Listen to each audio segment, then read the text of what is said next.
Viagem na eletricidade.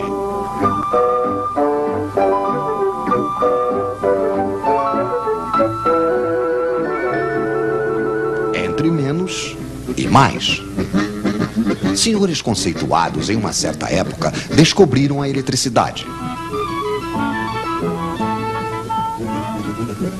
Eles tinham rodelas de metal e de pano molhadas em um ácido, que eles empilhavam umas sobre as outras. Isto fazia uma pilha de rodelas, uma pilha elétrica. Então eles disseram: a eletricidade deve ser alguma coisa que sai por um fio e entra por outro. Então eles escreveram mais de um lado e menos do outro, e decidiram que a eletricidade ia do mais para o menos. Mas tudo isso ao acaso.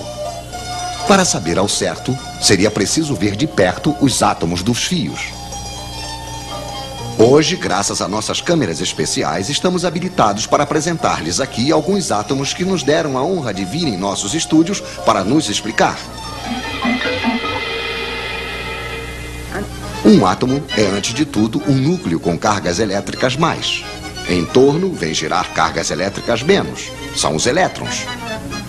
Quando existe a mesma quantidade de menos que de mais, as cargas elétricas se anulam. O átomo é eletricamente neutro. Mas os elétrons adoram passear. Então, assim que falta um elétron, há uma carga a mais que não é mais anulada.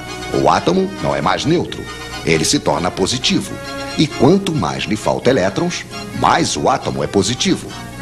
Ele só terá uma vontade, o átomo, claro, que é a de recuperar elétrons.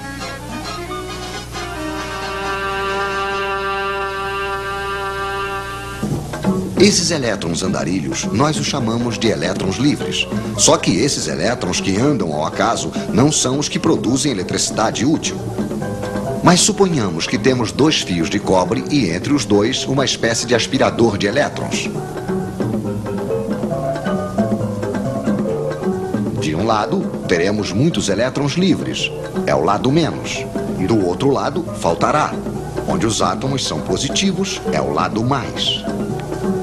Existe entre os dois fios aquilo que chamamos de diferença de potencial, de volts. Por que volts? Ah, sim. O senhor que tinha inventado a pilha elétrica se chamava Sr. Volta. E quanto mais elétrons faltar de um lado, maior se torna a diferença de potencial. Mais volts há. Ao longo dos fios, os átomos certamente só terão uma vontade: recuperar os elétrons que estão no outro fio. Vamos deixar os elétrons passarem. Vamos fazer-lhes uma passagem, mas estreitíssima. O filamento de uma lâmpada, por exemplo.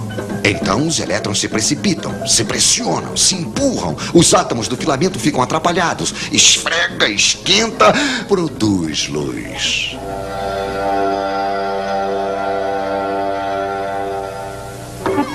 Temos uma corrente de elétrons que vai do menos para o mais. Pois é, os nossos senhores se enganaram de direção. É verdade que eles não sabiam ainda o que eram os elétrons. De um lado, então, uma bomba a elétrons, um gerador. Do outro, um receptor. Isto é, um aparelho onde os elétrons passam produzindo energia. Lâmpada, radiador, motor elétrico, etc, etc. Mas se recuperamos energia de um lado, é preciso fornecer do outro lado, ao gerador.